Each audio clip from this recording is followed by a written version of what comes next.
Target ng Philippine Coast Guard ang zero maritime incident sa paggunita ng mahal na araw. Ipatutupad din ang no-leave policy sa mga tauhan ng mga pantalan dahil sa inaasahang dagsa ng mga biyahero. Alamin yan sa report ni Paul Hernandez.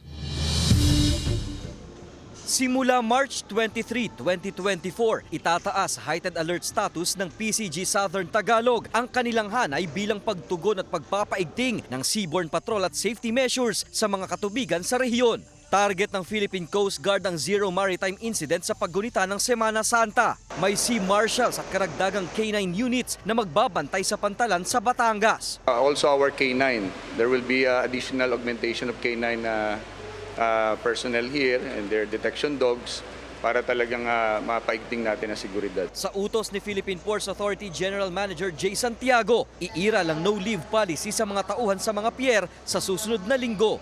Monday hanggang Easter Sunday, ano?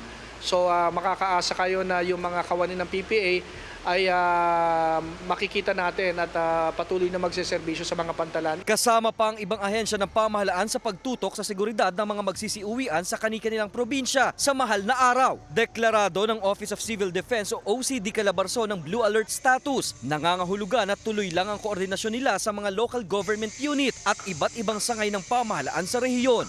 There's nothing to worry, pero it's more of we are all on a little bit of a higher alert.